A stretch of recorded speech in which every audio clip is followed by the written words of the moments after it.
Ladies and gentlemen, welcome to the Galloway and Isbell podcast. My name is Thomas Galloway. To my left, Evan Isbell. Evan, how are you doing? My back hurts, but I'm doing good. How about you guys? Yeah. Pretty solid. Noah Galloway, to my right. How are you doing, Noah?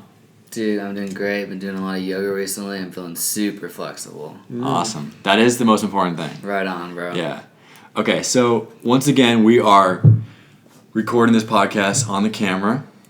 And for all those who are watching us right now, you can also listen on the iTunes podcast app that comes with your iPhone. And you can listen to it on SoundCloud as well. In case you guys don't want to be watching the whole thing on YouTube, if you want to take it with you on the go, check those apps out. Today, we're going to talk about sunk costs. We'll get into a lot more detail about what that is. And did we want to talk about Ramadan today or another time? We can pass on that one because the idea was that I was gonna do Ramadan and do one, well, not the whole thing, but Right. I was gonna fast for a whole day. Man, dude, that is so hard. Like, I wake up right away and I'm like, I need to eat. Yeah. So I respect the people that can go through that. Right. They're just chill the whole day. Yeah, there's this basketball player. He's in the playoffs right now, and he's doing Ramadan, and he can't drink during any of the games, any water, and he's eating. He can't drink during the day. Does he play? Yeah, he's playing a full playoff super game. intense basketball NBA games. game. Actually playing right now. Yeah. Okay, so Also, the Turkish president, where he's from, basically wants him in prison or dead because he has said a bunch of stuff about their country. Yeah. I just read an article today. Wow. And so yeah, I think the FBI follows him around, helps him out a little bit. nice. Does that? Your voice is guarding sounding stuff. nice and raspy. Oh, that's Very good. raspy. Yeah, I was just. Did I get you sick? Oh no, dude! Oh. I was just shooting a bunch of people on Call of Duty: Advanced Warfare, Were you nice. out a little bit? and I was super stoked. And I was just People, I don't think we can call them people because they were definitely bots. bots, yeah. Yeah, a lot of bots. Yeah. But they were definitely destroying us. Right on, yeah. Okay. I have another note here, but I don't know what that means. I wrote cop. Cop. Okay, maybe it'll come to me. I wrote cop. I Did just you wrote cop something? Was Did it you get something today or Was something? an acronym. Call other people. That must have been it. All right, we'll remember to call other people at some point in the podcast. I'm gonna call my mom and she'll be on the podcast. Perfect. Actually, I wonder if we're do gonna want have to. audio overload today. I hope not. Hopefully, I haven't had one already. Dude, that'd be crazy. No, That's, we're good. we're no good so far, audio overload. 3 minutes in. Yeah, we don't want another audio overload. Okay, so Classic, dude. we said we were talking about sunk costs, and this is a new thing we're doing. We started with Evans a couple weeks ago where he brought up a topic for us to talk about, do a little research, watch some videos. And so we're going to try to do that. We're going to take turns picking a topic, and if the audience has any input or anything they'd like to hear discussed, feel free to reach out to us. We'd gladly talk about it, or anything maybe that's not. interesting. Yeah, Probably, maybe not. yeah. I mean, it's just If it's boring, If it's a bad idea, we won't talk about it. we'll just be like, "Yo, this is a bad idea." There's a long vetting process, bro. Yeah, Multiple loops you have to jump through. exactly. Many levels, many hierarchies. A Yeah, lot of many levels. rabbit holes, bunny holes. Yeah, Like, and even if it's a every good kind of idea, hole. if it's a good idea, we might still not talk about it. Especially if we get Exactly. another Audio overload. Okay, so before we get to all of that, this podcast is brought to you by Morning Bell Coffee Roasters. Morning Bell offers a diverse and unique selection of specialty coffees and have direct personal relationships with their suppliers. You can visit Morning Bell at 111 Main Street in Ames, Iowa, or you can get their coffee at the Wheatsfield Co-op or either Hy-Vee location in Ames. If you do not live in the Ames area, that is not a problem. You can order off their website, morningbellcoffee.com, and shipping is free anywhere in the United States if you order over 2 pounds of coffee. Okay, so let's get to it. So these videos on sunk costs, this was my topic for the week, so I'll just introduce a little bit about it. So sunk costs is something that derives from economics and finance, basically about understanding if you're a business or some kind of investor that to not consider how much money you put into something as a reason to stay in the investment or in the project or whatever it is, to not keep you in that project. You should only be evaluating it from the present to the future. You should not consider any cost you put into it previously to affect your decision. And so it's one of the sunk cost fallacy is one of the most common fallacies. If you look up lists of fallacies, that's one that pops up all the time for people to be aware of. right. And it has a lot of real life applications. So we had a few videos. I'll just mention the videos we watched on YouTube. So we watched What is a Sunk Cost? It's just a money one that talks about the origin of sunk costs. And then there's a video by Julia Galef. Talks about the sunk cost fallacy. She's from, I think, some kind of like Rational Institute, some kind of acronym like that, or some kind of name like that. And then the sunk cost fallacy and why you should quit. Okay, so what were your guys' first impressions when you watched these videos that I sent you? My first impression, I thought it was pretty interesting. I thought it was something that, like, one of those things, like, one of those vague ideas that you always kind of have in the back of your head. Yeah. Like, you kind of understand it, but, like, this really solidifies the idea. I thought it was really helpful. And like I said earlier, before we started the podcast, I was like, I had, like, kind of an aha moment, like, where you're like, oh, this is really important to think about, because, like, sometimes it shouldn't matter whether or not you've invested in something if it's not working out. Like, if I'm not making, if I've invested $1,000 into this idea and it's not making me any money, then obviously you should quit it. Right. Despite the fact that you spent money. Right. And so there's a lot of examples that we can give you guys, and then people who are listening can start thinking of own examples they do in their lives that might violate the sunk cost fallacy. But I think one of the main examples is like coffee. If you buy coffee and then you drink 2/3 of it, and then it starts to become cold, and you feel like you just need to finish it, or even just a lukewarm. I do this all the time. That's a perfect example. Like one of my friends at work, she would always do that. Drove me nuts. I always told her, like, don't do that, because I've already spent the money on the coffee. And so she would throw it away, or she would drink it? She would finish it up. And you don't like that? Yeah, I'm like, just because at this point you've already invested the money into it, and now it's just, am I getting more enjoyment out of drinking this coffee, finishing it up, or not finishing it up? That's how you should be evaluating those situations. Yeah. We should talk about the depreciation of value of coffee products, because it's a quick thing. Like, at first you got that $3 coffee, and like every 20 minutes it's losing value through the heat, like the loss of heat. Is. Yeah. You know? Yeah. How often do you guys? Okay, this is a good question. How often do you guys buy coffee in general from places? I don't really. I kind of try and cheat the system. I get my own coffee packets or tea packets, and Nice. I'm like, go to Starbucks, and I'm like, yo, can I get a hot water? And then I got my hot water, and it looks like I'm rich, but I'm not. I'm not really rich. I just have my free hot water. Right on. You know? Right on. That's the move. Okay. Yeah, I go to Cafe Diem probably twice a week. Get a latte each time. And yeah, for the first time the other day, I just didn't finish it. It got a little lukewarm and a little coolish, and then I was like, I'm not even really enjoying this, so might as well not even put that. See, I need that mentality, because like I did end up buying an actual Starbucks coffee, because I was like, yo, what's your cheapest coffee? Right. And they're like, $2. I'm like, give me that $2 coffee, boy. And so I got the $2 coffee, and I go to the library, and I'm studying, and I'm drinking it, and then it gets cold. Mm-hmm. It was like halfway full, and I'm like, I don't want to throw it away. So I chug it all. But like, Right. I get really like not feeling good. Yeah. I feel bad, because I'm like, Right. too much energy. I didn't need that much coffee. And so, yeah, it was just like pointless for me to drink that. Yeah. Honestly, I wish that Starbucks had like so in Spain, they have, I don't know if I've mentioned this before, but I've been to Spain. You're in Spain? Wow. Yeah. That's crazy. We should talk more about it, because I don't think we talk about it. I agree. Yeah, we didn't talk about it in any other podcast. I don't think so. Just deep dive, yeah. But anyway, they have really small cups of coffee that you buy for like €1, which is like $1.25, I think. Mm-hmm. But like, it's just the perfect amount of coffee. In Starbucks, like, no matter what, like the smallest size they have is like 12 ounces, and that's for me too much coffee. Right on. Yeah. Yeah, I was thinking, okay, so you go ahead on. I kind of think about when, as far as sunk costs, when you have a dinner with some friends and stuff, and say a mom makes a meal, and you kind of feel obligated to finish it up.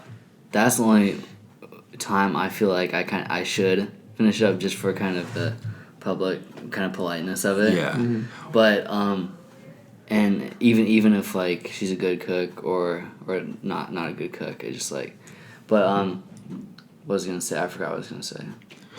So yeah, while you're thinking about it, that leads us into a good part where so a lot of this origin of sunk costs goes back to economics. And in economics and philosophy, they talk about the term utility, the value or enjoyment you're getting out of a certain situation. And in economics, anyway, they value a utility is in the metric is utils. So like say you paid for coffee, and the first 2/3 of it you get 10 utils. So you get that's the value you get. It's like short for utility. I don't really know. It's not a good term. That's I got a lot of utils. It's kind of like the utils. law of diminishing return. And so you so say the first 2/3 of it are 10 utils, and then the last third of it, if you waited 15 minutes, could be like 1 or 2 or even the negative. Like you said, if you force down the last little coffee, you don't even feel Right. good. So that's actually negatively affecting you. And so that's where then not only have you already paid the whole, this is sunk cost, now you're providing another additional negative effect on you, including the loss of money, is now the thing you're actually buying is negatively affecting you to a certain degree. Yeah. And another good example is like pop. I mean, like things like that, where just That any first kind of sip investment. is like plus 100 for that metric, Yeah. and then it's like plus 10 the rest of the sips. And then -10 once you get like yeah, past 3 sips. not too far. Yeah. Okay, so other examples I wrote down, and you guys can, if you have any in your own lives, you think of as we roll here. But yeah, food and drinks are a really common one.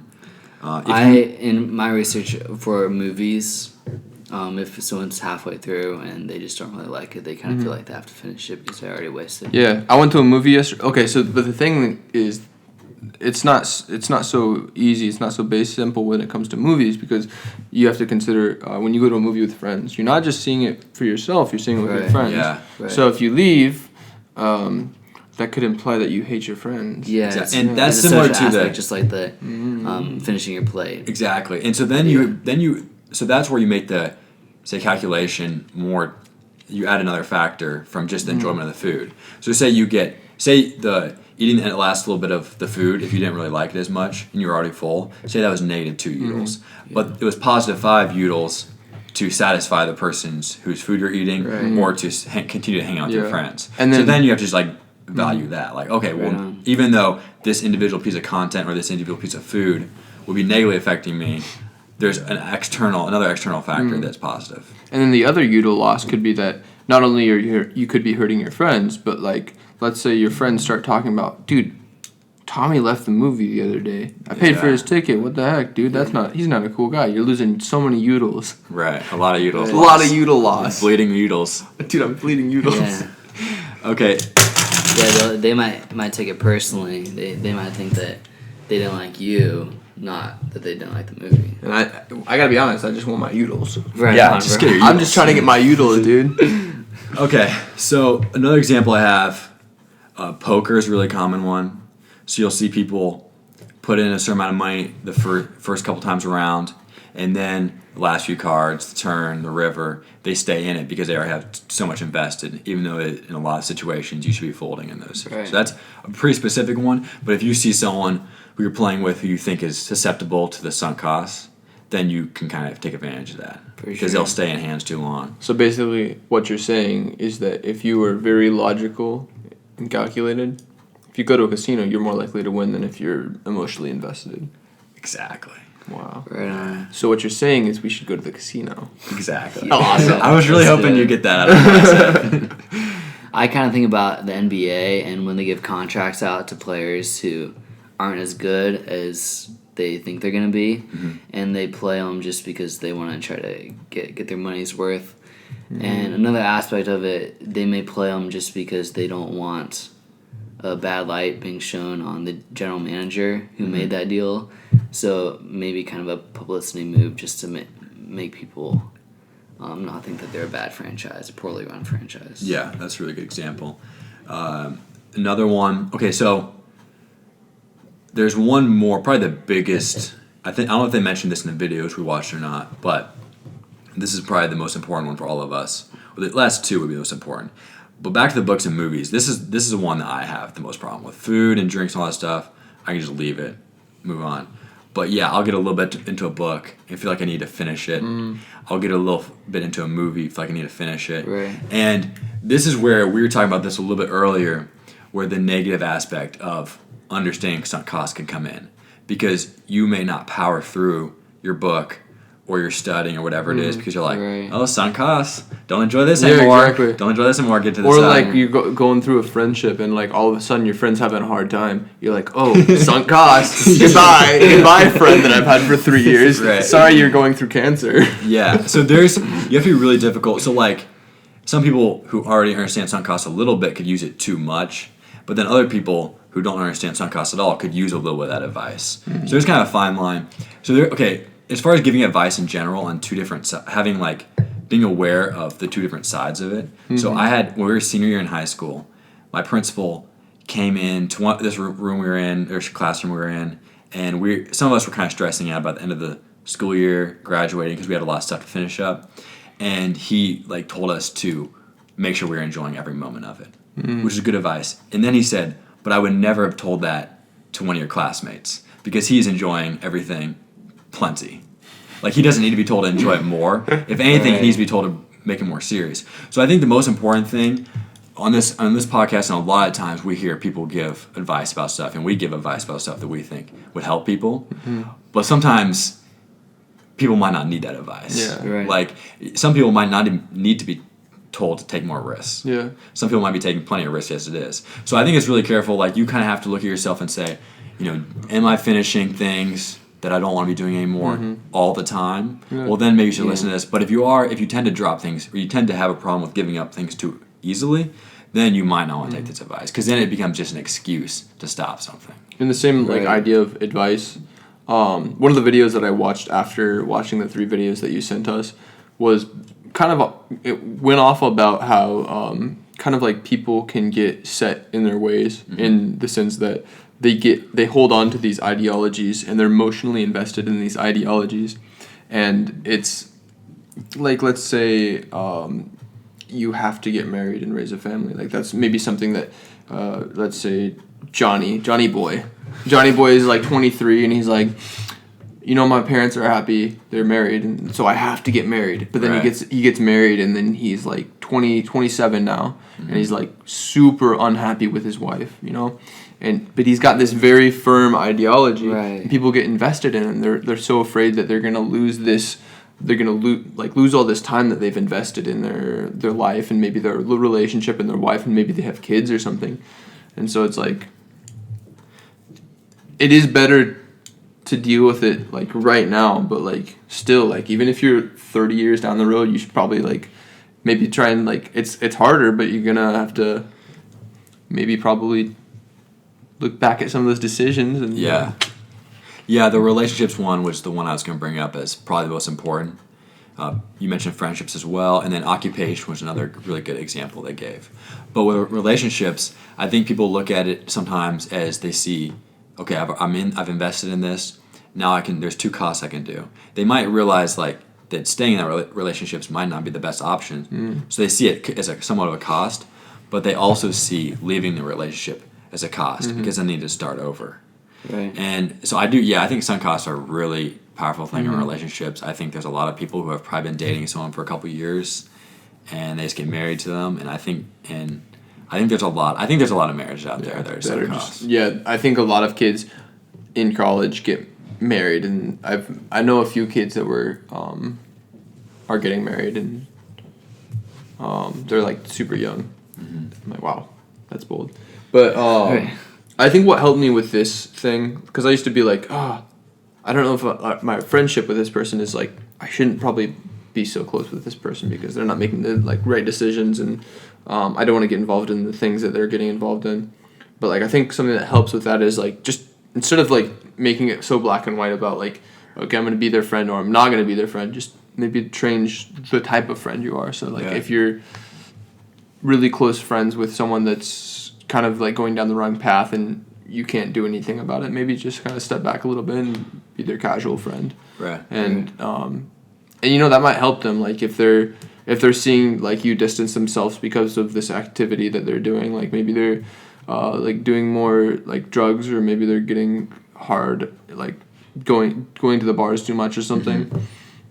Maybe you distancing yourself from them might like, I mean, maybe it won't matter to them, but maybe it'll be like, oh, I should probably spend less time doing these activities. Yeah, that's Right. good. I think one thing I've thought about a lot lately, and I think it's its own podcast, is how different people have the capacity to be impacted by what you say to them and how you act around them. Like some people completely oblivious, no matter what you say, like, hey, you need to get together. They just won't have any impact on them at all. But other people can have their path changed completely by something you say to them, or just by distancing yourself, as you mentioned, something like that. Yeah. So that's something I want to dive into a little more in a future podcast because. So one thing that you hear a lot is, particularly I think on the right, is telling people, just pull yourself up by the bootstraps. You just get together. They have all this. Say they have some positive role models, and these people should be. Why don't you look at what they do and change yourself? Right. I'm just not. I have a hard time knowing what people's capacity actually is to make those changes in their lives, and I have this idea like sometimes some people. And maybe a lot of us just have this kind of path that's sort of laid out, and it takes a lot to push them off that path. And see, I don't know. There's a lot of people who disagree with that, a lot of people who agree with that, and I think it's its own podcast. I think a lot of this has to do with the people you're surrounding yourself with. So, like your family, you can't choose your family, but you're going to be spending, like, quite a lot of time with your family. And whether you like it or not, parts of your family is going to be part of you. And you're going to speak like your family. You're going to be acting like your family. Right. And so that plays into, like, also, if you're, like, in a town like Iowa State University, you kind of get to choose who you spend your time with, unless you're, I don't know, locked into some sort of job. You can choose, like, hey, I'm going to spend a lot of my time at the library and surround myself with people that are smart and surround myself with people that are engaged in their studies. Right. And that can be something because, like you can see all of these different options and roads. And I think a big part of, like, being in your 20s is, like, seeing how the world works, Okay. Yeah, I agree with that for sure. The other main one was occupation. So the sunk cost of a lot of the videos we watch talk a bit about this because a lot of people are probably going to YouTube for advice on occupations, what to do with their lives, or what to change in their lives. And a lot of them are basically saying, like, okay, yeah, you've been in a certain occupation for a long time, but if you aren't enjoying yourself and you want to move somewhere else, don't use that invested time as a reason to hold you back. And one thing I keep thinking, especially with occupation, is a lot of people would agree with what we were saying earlier about sunk cost, just giving a person an excuse to just switch an occupation that they're kind of like not doing super well in yet or whatever, like to give up a little too easily. Yeah. I think there is a certain extent of people just always assume that another occupation will be more fulfilling to them. And so they'll just be bouncing around all the time. Yeah. But yeah, that could go with any of this stuff. Like same with relationships, same with friendships. I mean, back to what we were saying about earlier, like this advice is not necessarily for everybody. If you tend to bounce around a lot as it is, stop listening to us. Yeah. Yeah. This is for people who have a problem, and I think, even if it's just, drinking a little extra coffee that's lukewarm is not necessarily a big problem in the grand scheme of things, but it does point to like the bigger idea that you might just stick in situations strictly because you invested time. Now, if you have other reasons to stick in a situation, that's a wholly different thing. Yeah. Right. But this is just because, like, okay, basic understanding, the time I put into this shouldn't affect whether I decide to stay in this or not, whatever it is. I think a lot of it has to do is whether or not this decision is making you spend time just doing things that are productive or things that you would enjoy doing, or whether it pushes you into a situation where you're not doing the things you want to do or things that you would not regularly do. So let's say, give me an example of like a sunk cost situation. I've read the first 100 pages of a book and I don't really like it anymore. Yeah, so I stopped reading. Exactly. Say you read an hour a night, and instead of reading an hour a night, reading a book that you like, or maybe spending time with your friends, or doing something productive, you read this book an extra hour of your night, and then you're not being productive anymore, and it's a waste of your time. Because it is a waste of your time unless you're actually, if you're not learning anything from it and you're not enjoying it, then I don't see what the point is. Because learning and enjoyment That's the purpose of it. Yeah. So you're saying but also if you quit something, what are you doing at that time instead? Exactly. And if that's a good point. Yeah, because there's a cost in quitting stuff too. That it just depends what you actually move on to. Okay, I think another really good one here, and this is another really good example that I like.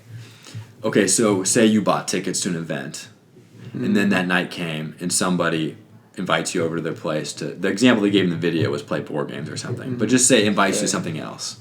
But you feel like you have to go to the event because you already paid for the tickets, even though you might enjoy hanging out with your friends more. Right. That's a great example because that's even more than any kind of a coffee or whatever. Yeah. This is a whole other level and there's a similar example. So there's a book I was reading, gave this example that if two different scenarios, you live an hour away from this event and it snows the night of the event and it's dangerous to go there, that you'd be more likely to go to the event if you had paid for the tickets yourself than if you had gotten them for free. Because you feel like if you don't go, you're losing something. Yeah. Even though either way, now you've already paid, you got them for free, now you're just looking at the value of actually going to the event. But the thing is, for me, so I've been through this situation, this semester. Yeah. I bought a ticket for a concert at Iowa State, and I got really, really sick that whole week. And then I got the most sick on that date. But, not only did I have this sunk cost, but I was also, thinking about this concert the whole week. Right. And so I ended up going anyway. And, looking back on it, for me, I remember the music, and I remember being sick, but the going to the concert outweighs that. Yeah. And so I think a lot of it also has to do with Absolutely, personality. Or I don't know. I guess for me, it's this is a unique opportunity. Right. And another example that was brought up was a plane trip to Italy. If you get really sick the night before, do you go or do you just be sick on the flight? Yeah. And I think it's for me anyway, and this just might be my perspective, I think, go on the flight, just endure a little bit of pain. Right. And you'll be in Italy and you'll probably get better. Right. So, that's exactly right when it comes to personality. Because, say, the person they're referring to, maybe the person themselves, say it was a 10 to go when they weren't sick, and now it's a 6. But for you, maybe it started at 15, and now it's an 11, or whatever, something like that. Right. So, that's where it really does come to personality. And the same with the event itself. Even though you were sick, the value of the concert outweighed the value of staying home. Right. I had basically the exact same experience. I flew down to Florida last October, and I was really, really sick. And now looking back at it, I don't even remember being sick at all, hardly. Yeah. And I couldn't hear anything out of my ears because they were so plugged. And it's crazy because you just remember the good things. But that goes with any experience, really. I know that I have a cutoff limit because when I was did I mention I went to Spain? What? Have I mentioned that once in this podcast yet? I can't believe it, man. Because it's weird because I went to Spain, right? And on the second week, I bought a ticket to this city to go see Carnival, and I got super sick, and I ended up I paid for the ticket to the bus ticket, and I didn't go. So I know there is a cutoff limit for me. It's not I'm just gonna be always Right. super invested, Yeah. So the one I just thought of was, say you are sick, but you wanted to work out, and you just do it anyway. And say that event itself is like a negative 9. Because you were, not only were you working out, painful, but you're also sick, and that brought it way down. Yeah. But afterwards, the feeling of accomplishment, I was sick and I worked out, look, that was a 20. that was, exactly. So it can even be there's so many different things, and this is the way we're describing this, breaking down into actual numbers into utils, is not the most realistic thing, and we get that. It's just a way to it's a starting point where you say, okay, well, certain things have different values, and just to consider different factors, but except for the sunk costs. Exactly. Yeah. Okay, what's the sunk cost of pulling an all-nighter in college? I see the difference between freshmen and seniors in college. The freshmen, when it comes down to the last week of school, I feel they're more likely to pull all-nighters and to put their body and mind at risk by doing these all-nighters than seniors. Seniors, I think, will more likely just kind of relax and just continue studying, and they'll take in this external stress and they'll just like kind of let it go. I mean, this is what my idea is. Like a good senior. Yeah. I think that's what differentiates a freshman from a senior. Yeah, I think that goes a little. I think that is mostly outside like the idea of sunk cost. I think it's like a basically freshman or whoever is irresponsible push the cost till the end, and then at that point the costs probably outweigh the benefits. Yeah. Oh, but yeah, what I was saying. Sorry, I need to loop this back to sunk cost. But yeah, all-nighters. You got this investment in like, so you get to the library at 6. Yeah. And then you start studying, but you only get so far. Right. And then you're at the library at like 12, and you have the option of going home and sleeping, or continue and finishing your studies before the test at 7 a.m. Yeah.